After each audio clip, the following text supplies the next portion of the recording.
Hi, everybody. I'm Dennis Prager, and welcome to this week's Fireside Chat. And we open up, as usual, with some stirring classical music.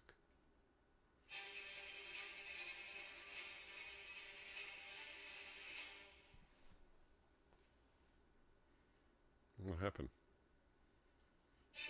It was stirring, but the orchestra did not listen to me. There we go. And by the way, talking about orchestras listening to me, I will be conducting at the Walt Disney Concert Hall in Los Angeles on August 16th. So put it on your calendar if you are even contemplating being in or coming to Southern California at the time. It'll be an extraordinary evening. Anyway, great to be with you. And of course, the dominant issue right now is that President Trump has taken the U.S. out of the Paris climate change accords. And the hysteria is reaching proportions that I have not seen in my life. There is more hysteria about this than there was after 9/11. It's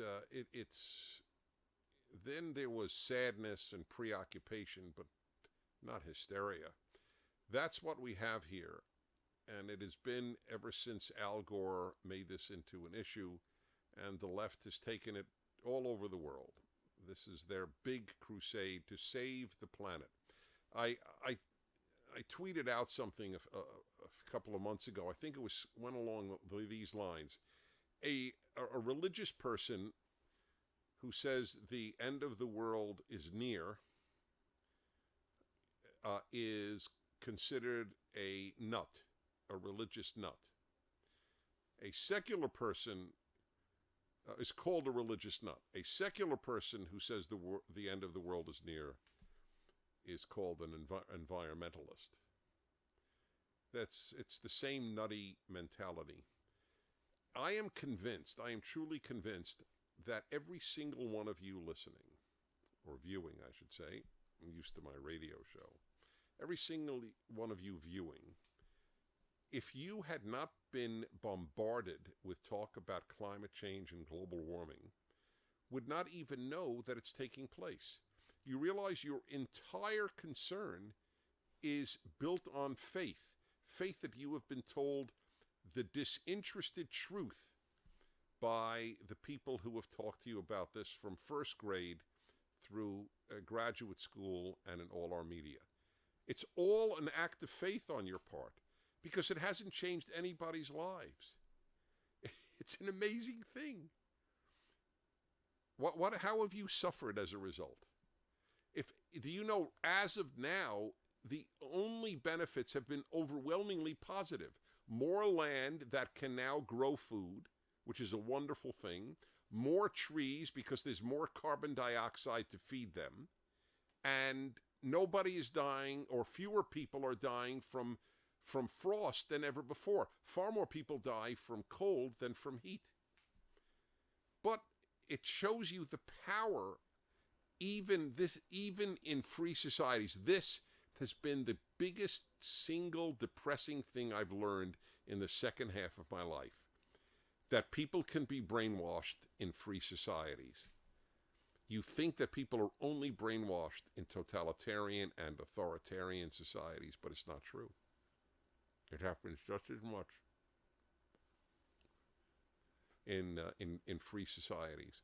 Because if the media and schools tell you the same thing, then that's all you ever hear. So of course you're likely to believe it. Now, I don't deny for a second that the earth is getting warmer. But that's not the issue. Nobody denies, or almost nobody denies, that the earth has been getting warmer. Climate change is perennial. Climate change existed before humanity was here and after humanity settles other planets. That's the nature of Earth. It has climate change. Sometimes it's very cold, sometimes it's very hot, sometimes it's moderately hot, sometimes moderately cold, and so on. That is the nature of the history of Earth, climate change, irrespective of anything humans do. So the issue is not, has there been any climate change? The big issues are the other two.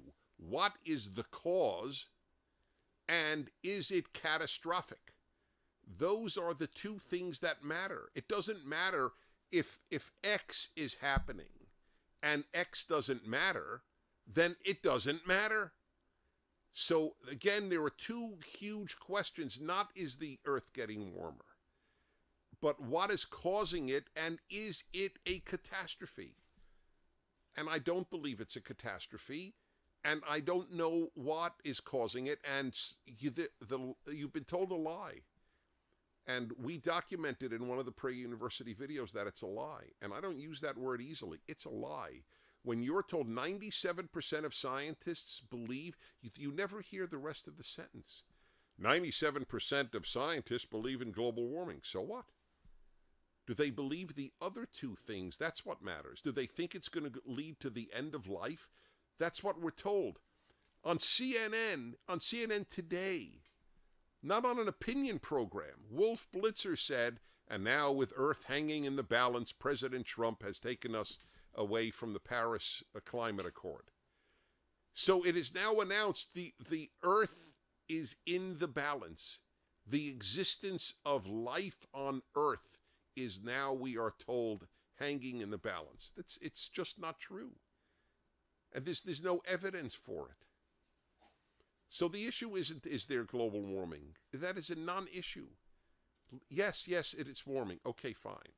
Not warming nearly as much as the fevered predictions said, by the way, but it's warming. Fine. And what causes it? We're not sure. There could be any number of things. What caused global warming prior to mankind ever being on the scene, let alone burning fossil fuels?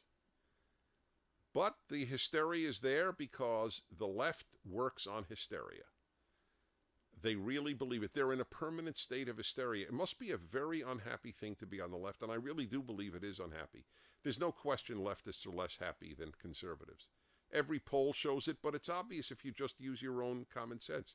You think these kids who were taking over buildings, these left-wing kids who were demonstrating and needing safe rooms, you think they're happy kids?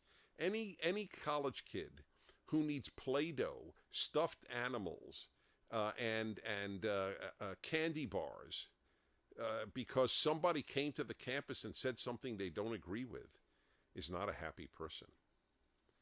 But how could you be happy if you're in a permanent state of hysteria? My college is a rape culture. Then if you're a girl and you think you're living in a rape culture, by the way, I don't even know if they believe it, though. Would you, if you were a girl, would you attend a place that had a rape culture? What, are you out of your mind? Do parents believe it? They're going to send their daughter to a place where she has a 1 in 4 or 1 in 5 chance of being raped? That's what they claim. I would never send my daughter to such a place. It's ridiculous. I wouldn't send it if she had a 1 in 10 chance, let alone 1 in 4 or 1 in 5, whatever the current statement of sexual assault or rape is, and they use them interchangeably. I have lived through so many hysterias, so many. Heterosexual AIDS in America. We were told that AIDS was a disease that, quote, doesn't discriminate. It attacks heterosexuals just as readily as homosexuals, but it's not true. It was never true. In fact, the most likely group to get heterosexual AIDS in America, not in Africa, in America, were gay men. And the least likely group were gay women. So it's not an anti-gay statement. It's either true or not true.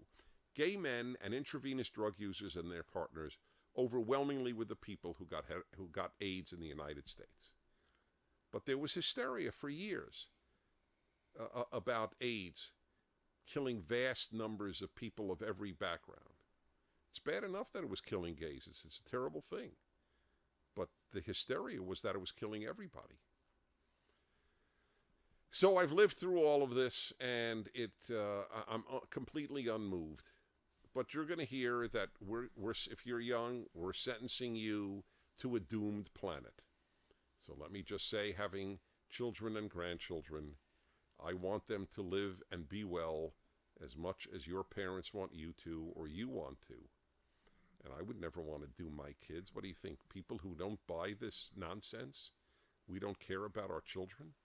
Only people on the left care about their children?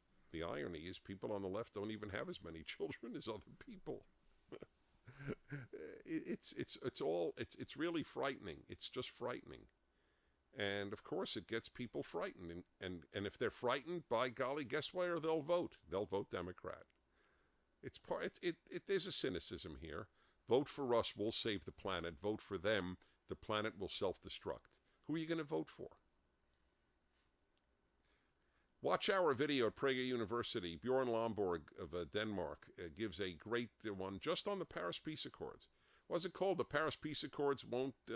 not Peace Accords. The Paris Climate Accords won't change the climate? Yeah. It will. You know what the effect will be by the year 20... what are we in? 2100, I think it is. By the year 2100. I think it will be 0.2 of a degree Celsius. That's what's predicted. In the meantime, we're bankrupting Western countries by spending all this money, taking it away from energy and putting it into solar panels and windmills. By the way, there's a dishonesty at the heart of the environmentalist movement. I would have much greater respect if they were for the cleanest energy that works, and that is atomic energy. But it's completely hysterical about the dangers of nuclear energy. Nuclear energy is safe. Nuclear energy is clean, but they close that down too. Angela Merkel, who is a well-intentioned but somewhat foolish woman who buys into every cliche in the book, right after Fukushima, I think was the name of the nuclear plant that melted in Japan. It was a perfect storm. Everything went wrong. She panicked and closed down all of the nuclear plants in Germany. So now it costs families vast amounts of money just to have electricity in their homes. And read the Wall Street Journal today. Its editorial on the subject, or yesterday or today. And it cites how much it is costing the Western world to buy into this, and how much it costs individual families in order to have electricity because of what they're doing in Europe. And by the way, they are now burning more coal in Germany than before because these other things don't work. Solar panels don't work well in Germany because there's not enough solar. The sun isn't out enough in Central Europe in order to have solar panels provide your electricity. So don't believe the 97%. Very few people deny that the globe is getting warmer. It's not getting that much warmer. And there are tens of thousands, at least thousands, I don't want to say tens of thousands, thousands of scientists years ago signed petitions dissenting from the orthodoxy that you think all scientists believe in. But you, by the way, you try to be a climatologist at any university and say, you know what, it really isn't that big a deal. You will get no grants, and you will probably not be advanced. You will not get tenure at your university. I've had a number of climatologists. The biggest climatologist in the United States, Richard Lindzen of MIT. He is a legend in climatology, says this is all nonsense.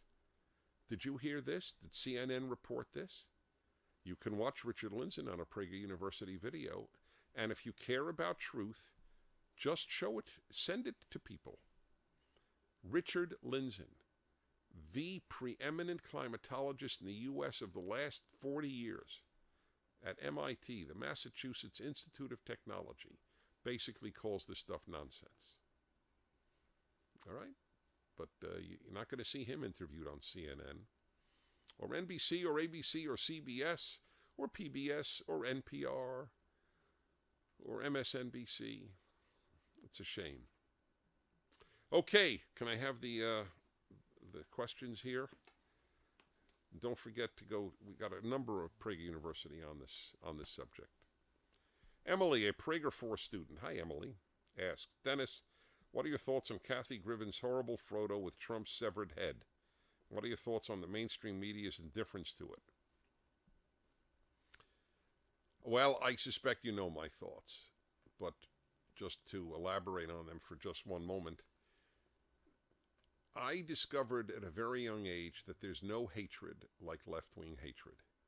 They yell at all of us who are not on the left, we're haters, we're haters, we're haters. But the fact is, there's no hatred like left-wing hatred. Can you imagine a mainstream conservative comic holding up a severed head of Barack Obama? A, it's inconceivable. B, if it did happen, that person would have to fear for their life. They would have to walk around with bodyguards. And meanwhile, Al Franken, the senator in Minnesota, is going to tour with Kathy Griffin when his new book comes out in July. Okay? There's almost no price paid. She's been condemned, I admit it. People on the left have condemned her. I mean, how could they not? You do lose a lot of credibility if you portray a severed head of the president and blood oozing. By the way, the president has an 11-year-old son. I just want you to think of the lack of empathy on this woman's, in this woman's heart and mind and soul and psyche and conscience. Can you imagine seeing somebody tweet all over the country a picture of your father's severed head with blood hanging from it? That's I'm not big on trauma, but that's traumatic. I mean, my father, if I'd have seen somebody holding an illustration of my father's head when I was 50 and he was 80, I would have been shaken. Imagine an 11-year-old. You don't know the amount of cruelty that pervades the left, because they talk about compassion, they talk about tolerance. Everything they talk about, unfortunately, the opposite is the case. And I want to make the point again, that's not true for liberals. Liberals are good guys. The left causes a lot of bad on earth, not liberals. Christopher asked, Dennis, I'm trying to balance my responsibilities as a provider to my family and also as a father who spends time at home. This is difficult because I do need to work long hours to provide, but I feel like I'm neglecting spending time with my wife and kids. Do you have some words of wisdom? Yeah, let me tell you this. I'll just use my own example. I saw my father not much because he worked long hours. Would it have been nicer to spend more time with him? Absolutely. Was I in any way badly affected? No. Having a home with a mom and a dad, I know my dad is providing for us. He is a great model.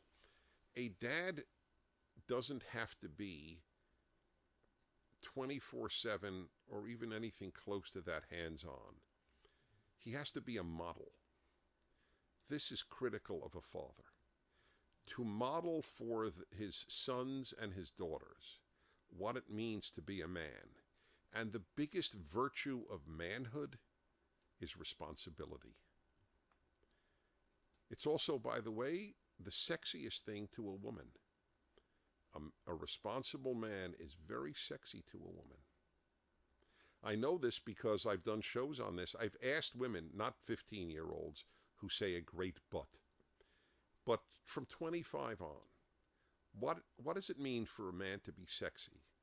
Responsible was the first thing that most of them called in to say. So I wish for your sake you could spend more time with your kids because they grow up so fast and you're missing out of those experiences. But you can't have everything in life. And your kids understand that. And you provide for a good home, and you're a good model, and you take care of your wife, everything will be fine. Hal asked, Dennis, what are your thoughts on prayer? Do you pray to God? Ooh, Hal, I wish you didn't ask. I'm a very religious, God-fearing man, as it happens, but I'm not big on prayer, and I know why. Because though I adore my religion, Judaism, I am not a big fan of its prayer system. which is all rote. It's very, very long, and it's all written out for you. I much prefer very short, spontaneous prayer.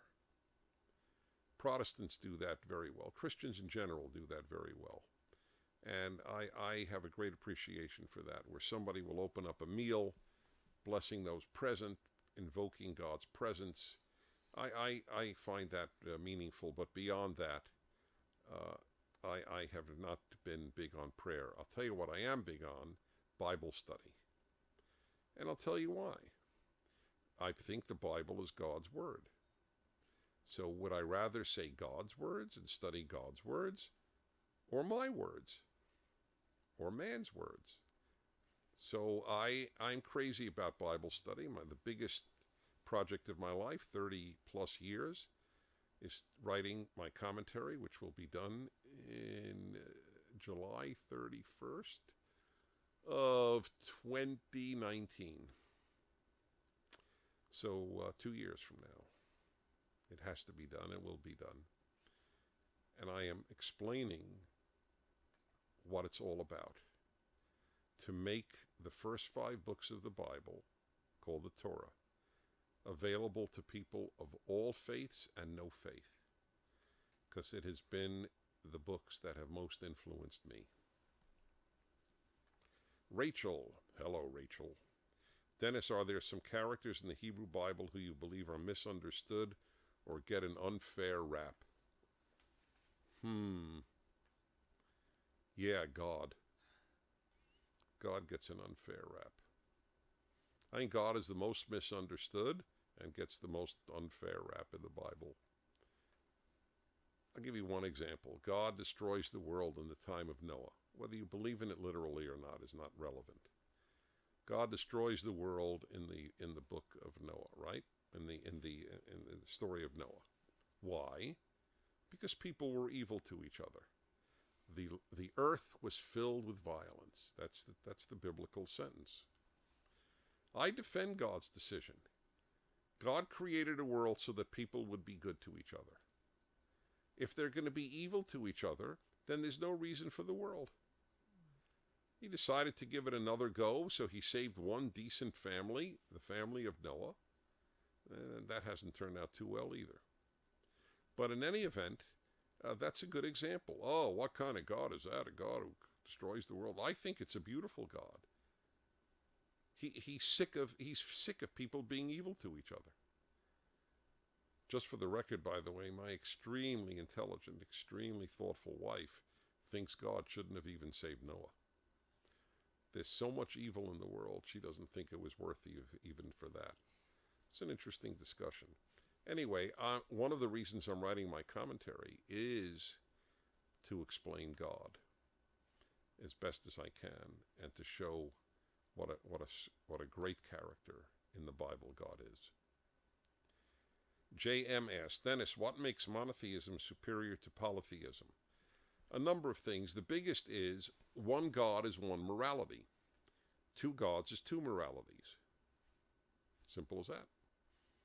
If there's more than one God, then whatever God A says is what God A says, and whatever God B says is what God B says.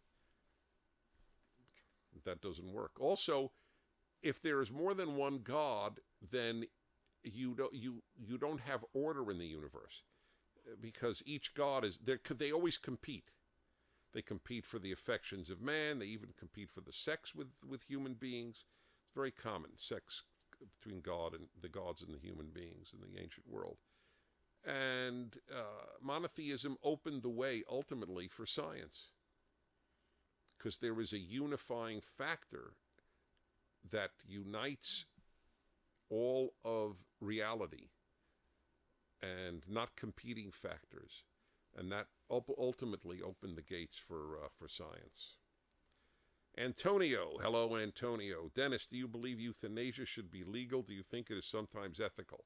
I'll start with the second one first. Yes, it is sometimes ethical. If someone is in horrific pain that cannot be alleviated and is terminally ill, and it says to the doctor, "Doctor, all I'm doing is suffering, horrific suffering. I can do nothing else but lie in bed and suffer. That is the extent of my life." And it does God no credit. It does me no credit. It does life no credit for me to go on. I am grateful for all the years that I had it good. It is time for me to go. I'm not going to say that's not ethical. I'm against suicide in 99% of cases, but you ask sometimes is 1%. Yes, I think it is. Now, that's different from making it legal. That's a problem because once it's legal, you will end up with a slippery slope where, who knows, the family may say, Dad's not feeling good, let's get rid of him. Because the kids don't want to be bothered any longer with the bills or whatever it might be, or just, want to get the inheritance. Who knows? That's a problem. Some things are not perfectly soluble. What should be is doctors should be allowed, with consultation with ethical figures, ideally clergy, and with the family, and with the individual first and foremost, and you should leave a living will. Everyone should have one. What's to be done in case of horrific disease and pain, etc. And then you don't prosecute the doctor. Is not the same as making something legal. I feel that way about prostitution, for example. I don't want it to be legal, but I don't think it should always be prosecuted. I think trafficking needs to be prosecuted. But consenting adults, I don't think that's what we need to use police for. But it's different. Not pursuing something criminally is not the same as making it legal. Sarah, hi Sarah. Dennis, what are your thoughts on AA and 12-step? I am in love with AA and 12-step. I do not have personal experience with it. I've never been addicted, thank God. But I do know people who have, and I first learned about it through callers to my radio show. The wisdom that these people had, thanks to AA and all the other anonymous programs, and 12-step programs generally, was astonishing. They're like wisdom factories. And by the way, it's one of my many challenges to atheists or secularists. How come the only massively successful programs keeping people sober are based on God or higher power, if you will? But it was God originally, and it's God for most people. There is no secular version, or maybe there is, but it's not nearly as successful. So I think they're great. Dave, hi Dave, asks, Dennis, how should I decide which college I'd be okay with my child attending? What factors do you think I should consider? Okay, I have a few general rules for parents. One, not in order of importance. Send your child to the cheapest college you can find. If you're very rich, it doesn't matter, but most people are not very rich. And it's a colossal waste of money in many cases to spend a lot of money on college. Number two, don't send them right out of high school. They should do something worldly and mature. The more mature you are when you go to college, the less likely you are to be indoctrinated. The purpose of 99% of our colleges is to produce committed leftists. It is not to produce scholars. It is not to produce mature people or wise people. It is to produce non-thinking people of the left. I'm sorry, I wish it weren't the case. I love the life of the mind. I love the intellect. I love books. But the university has become an indoctrination center. The only difference between a Christian seminary and a university is that the Christian seminary is honest. The Christian seminary says we're here to produce committed Christians, but the university does not admit that it's there to produce committed leftists. That's the big difference. Your child should spend time between high school and college maturing, ideally through work, through good travel, or whatever else it might be, and you better be very certain that your kids' values are intact before they go. The number of parents with traditional, ethical, moral values whose kids come home after 1 or 2 years at college with contempt for their parents' values is unfortunately very high. Final question is from Valerie. Hi, Valerie. Dennis, when I watch you on CNN, I notice that you're able to cut to the core of an issue, while many of the other guests are often emotional and use ad hominem attacks. So how are you able to think and speak clearly about big issues? Because I love clarity like people love their spouses and their children. What can I tell you? I do. I've always loved, I've been crazed. I want to know what is true. I want to know what is right. I care about clarity. My brain, I have trained it to think of that and not get distracted by people yelling. I'll give you an interesting, totally separate example, but it's related. For the first time, oddly enough, in all of my decades as a public figure, for the first time, somebody came over to me and just cursed me to my face. I mean, prolonged. It happened this week at my gym, an upscale gym. I just came in from my hour with my trainer, come into the men's locker room, sit down on the bench, and another guy in that section of the locker room looks at me and he goes, "Are you who I think you are?" So I get that question a lot, and I put out my hand to shake it. He doesn't shake it, and then just says, "You're an effing piece of S." And then every single expletive available in the English language, he's yelling at me. The man was going nutty.